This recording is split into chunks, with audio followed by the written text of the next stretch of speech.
Hello and welcome back to the channel. My name is Nicole with morningchores.com, and today I'm sharing my top 5 fresh finds gardening books for the 2019 year.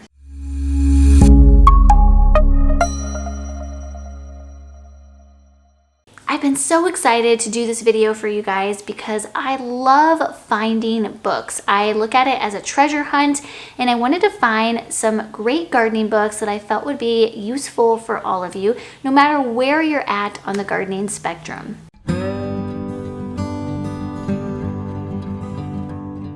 In today's top 5 list, I have a book for everybody. So if you are new to gardening and have no idea how to begin, I have a book for you. Also, if you're a seasoned gardener, there's books for you too.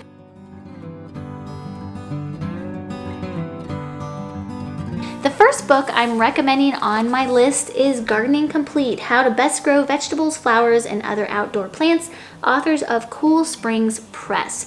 I was very intrigued by this book and impressed by everything in it. If you are new to gardening and have no idea what you are doing, this is the book for you. It has everything from how to lay out and design your garden space, has information about soil and watering, different plants, where to plant them, how to grow them, take care of them, harvest them, you name it, the information is in this book. The second thing I love about this book is it's designed in a quick reference format, meaning that you can kind of jump around to where you need, so don't feel like you have to read it word for word, page for page from beginning to end. I mean, if you want to do that, great, more power to you, but you don't have to. The last and most favorite part about this book is the vivid photography. I am all visual. I learn best visually, so a book with pictures is more appealing to me. It may not be necessary for you, but I do find it is very helpful if there's pictures, especially if there is instructions and they show step-by-step instructions with pictures. That is always super helpful for me. So I found this to be an extremely important component to the entire book.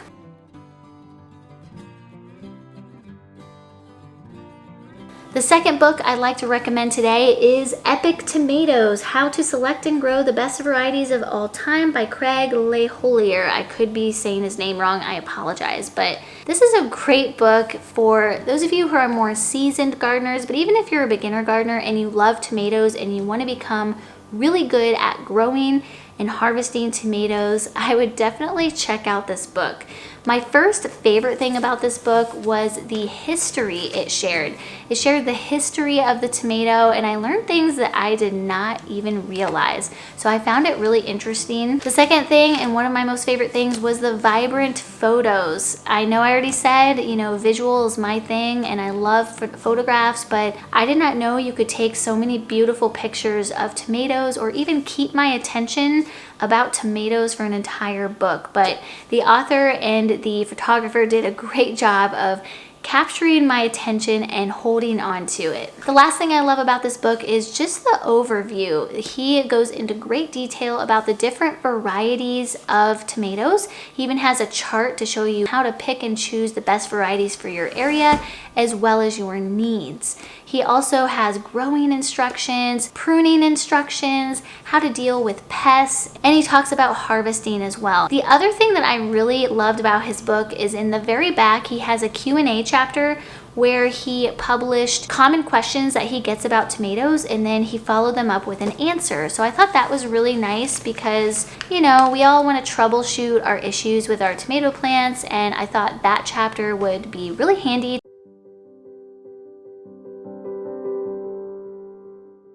The third book I'd like to recommend is Homegrown Herb Garden: A Guide to Growing and Culinary Uses by Lisa Baker Morgan and Ann McCormick. I thought this would be a great book for those of you who don't really want to put out a full-fledged garden, or maybe you don't have the space, but yet you enjoy cooking with fresh herbs. My first favorite thing about this book is it's very simplistic, very minimalistic.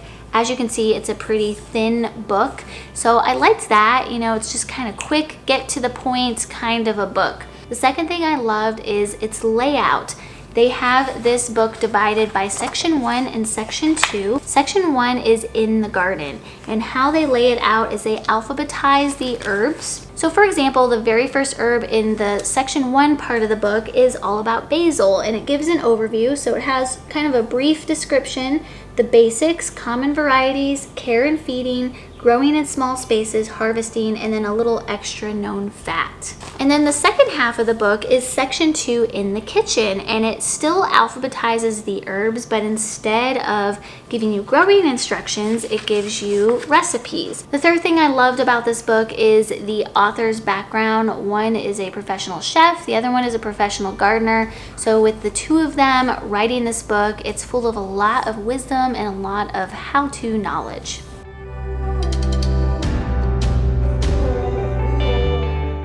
The fourth book I'd like to recommend is Houseplants, The Complete Guide to Choosing, Growing, and Caring for Indoor Plants by Lisa Eldridge Steinkopf. She is from Michigan, and she has a website called thehouseplantguru.com. And I really enjoyed looking through this book. I learned a lot about houseplants that I didn't know before, and I even learned that some of my current houseplants I was not taking care of properly. So I'm really glad that I took a look at this book. The first thing I loved about this book was the simplistic approach. It's very minimalistic in design, clean lines, simple yet beautiful pictures, and I really enjoyed that. The second and most favorite part about this book that she had were what I would call houseplant hacks. She had a lot of like tips and tricks of the trade to caring for your plants, ways to take shortcuts that will benefit your plants, and I really enjoyed that. I really appreciated that. The last thing I loved about this book is she had a lot of great information on how to care and handle succulents. Succulents are really trendy right now. I feel like everybody has them. You see them in every store. I have a couple of them and I really enjoy them, but they can be finicky and there's a lot of misinformation about how to care for succulents. And the information was super easy to implement here, even in my own home with my own succulent plants.